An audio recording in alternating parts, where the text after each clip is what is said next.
เจริญพรน้องตนโยมนี่มาจาริกอยู่ภูเขาควายเนาะอันในเขตทงสังงัน เขตทงสังงันแล้วเราจะมาอาบน้ำอยู่นี่ไหลตลอดปีเลย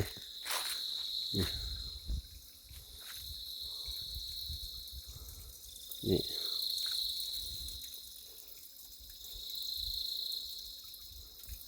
มาอาบน้ำอยู่นี่เรามาส่งน้ำ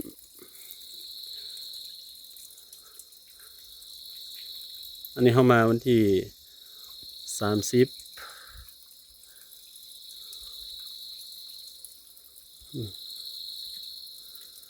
30เดือน3กันเดือนลาวเขาก็ตกประมาณเดือน4ใกล้ๆสิเขาเดือน5แล้วช่วงนี้ก็โอ้2025น้ำยังหลาย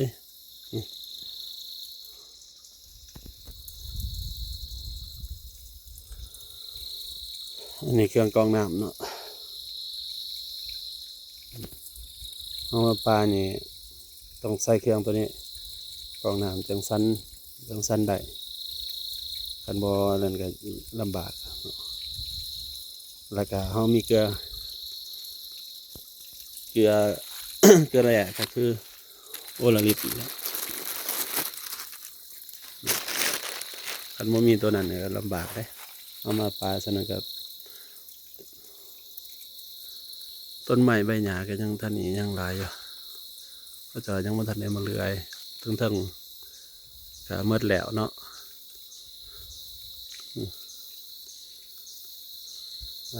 จะเดินทางกลับ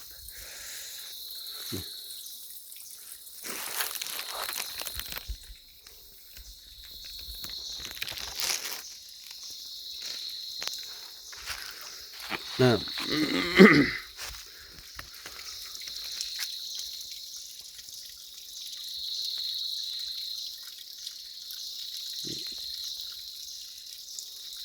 น้ำมันสิไหลตามนี่แหละตามโขดหินต่างๆมันออกบ่อท่านนี่มันออกแค่นี้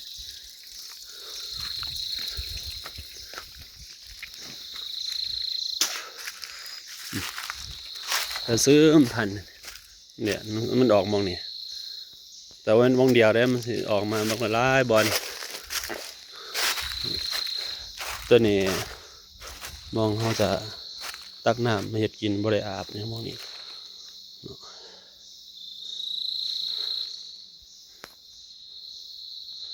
น้ำไหลตลอดปี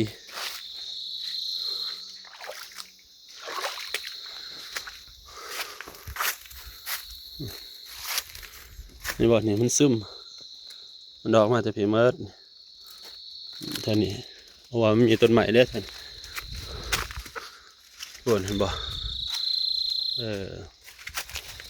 น้ำมันก็ไหลไปเรื่อย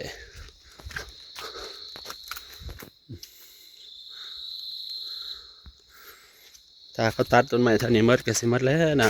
ำเนี่ยมันออกมาแบบนี้หวังว่าเขาเจาะสิบตัด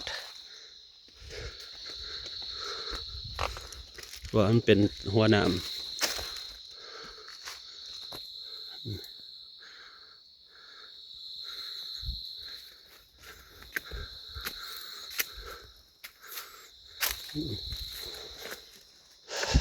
น้ำมันสิไหล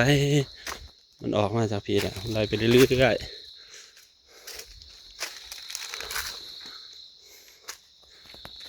เมืองทางหลังเขาเนาะ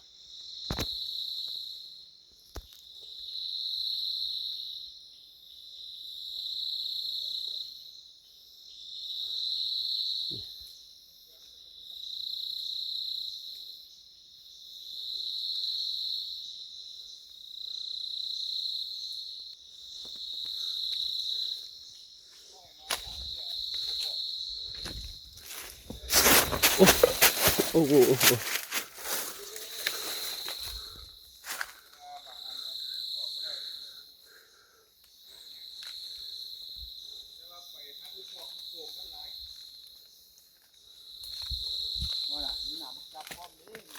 เอามันเป็นของของไฟของมันเนาะ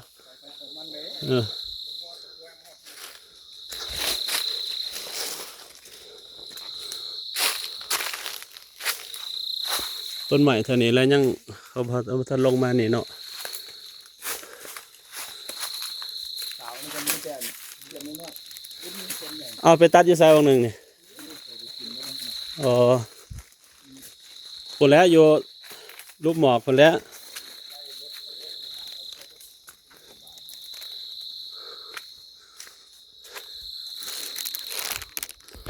ห้องตัวนี้มันห้องมาจากโพงสังงัน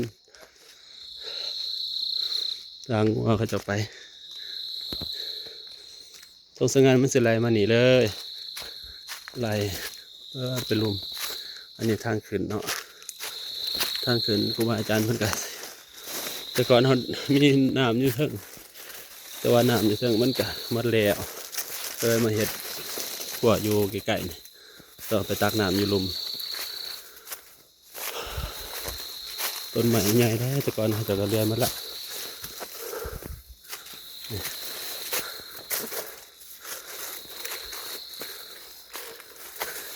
ส่วนหลายมาโทนสังงัน2-3 ปีคือล้างเขามาแต่สวงเดือน12 เดือน12 เดือน11มันหนาวน้ำอยู่เทิงก็ยังหลายอันนี้เขามาเดือน3 เดือน4น้ำมันจะหมดแล้วอันนี้มองเขาเฮ็ดกินเนาะเอา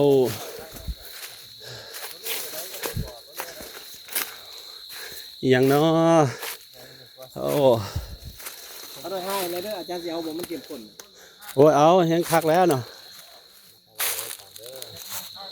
เอาพวกแจ็คมาเผื่อ อันนี้ของแท้เลย นอนไก่กันน่ะ ไหลอยู่เทิงบ่ขนาด ได้เอาน่ะเนาะ มันมีบอลน้ำอุ่นน้ำห้อนด้วยนี่แต่ไม่ อ๋อ ได้ซุปน้ำห้อนกันนี่แต่ละครับครูเขาครูบานั่นน่ะบาเล่ ขาวเลยเนาะถ้าจะเอาอยู่ใส่นี่ แจ็คทางพุ่น มาแน่ลูกพ่อนอนบ่หลับ ทั้งบ้านก็ออกได้นะส่วนเห็ดขาวแต่ว่ามันจะแก่หน่อยนึงนะตัวนี้ตัวอ่อนก็มีได้นี่ เตียงอยู่นี่เด้ครูบา หน้าเนี่ยครับ ฮะอ่อนเห็ดขาวแต่มาส่วนนี้พอดีดอกกระเจียวเดือน5 เดือน6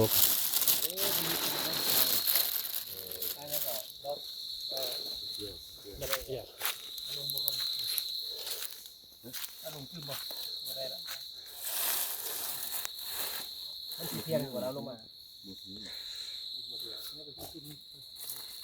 อันนี้นอหวายนอตาวตัวนี้ดอกกระเจียวส่วนนี้ดอกกระเจียวออกมาแล้ว ก้อนหินเนาะ ดอกกระเจียวหลายอยู่เด้เป็นถุงเอาอยู่ทงหรืออยู่ทงสังงันเนาะ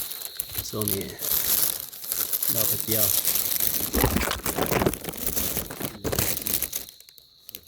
ไม่ไฟไปที่ไฟนะเอามาสิ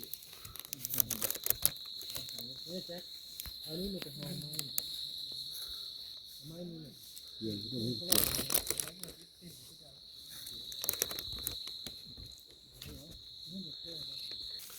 นี่นอตาวตัวใหญ่ๆแต่พอออกบันไดแต่นอเดียวเพราะว่าเท่านี้มันน้อยๆเพิ่นว่า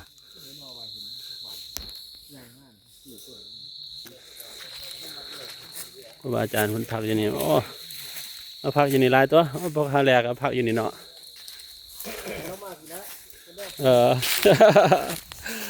วันน่ะหัวหน้าเสบียงมาติครูบาอาจารย์เพิ่นก็พักเลยนะด้วยเดี๋ยวสิมาเอาผ่าก่อนอ๋ออยู่พี่ก็มีวะโอ้นอนขนาดนอนอยู่พุ่นอยู่กลางทงพุ่น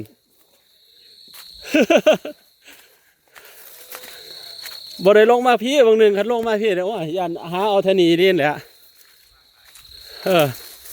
ไปกลางอยู่ทงแล้วโอ้ยบ่อยากเก็บเต็นแล้ว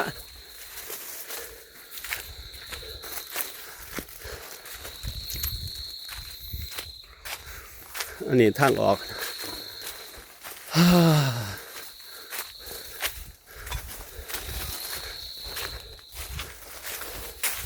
ออกผีแล้ว โอ้เนื้อต้นตัวนี้เขาบอกท่านบักลงนี่วงหนึ่งนี่ไปบ่ถือทางเขา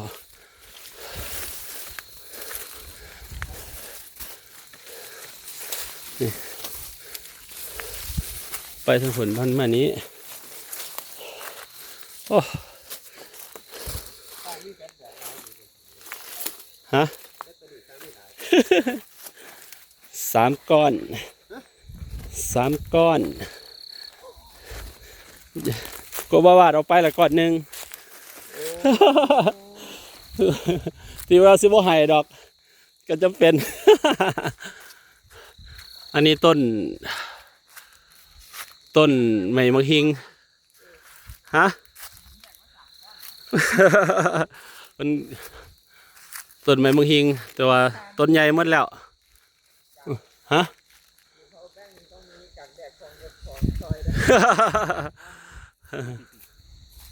แมนเลยเนาะภาษาแบกมาทั้งนั้น ต้นไม้มังหิงต้นเล็กต้นน้อยต้นใหญ่เขาต่อตัดมาแล้วเรียบร้อย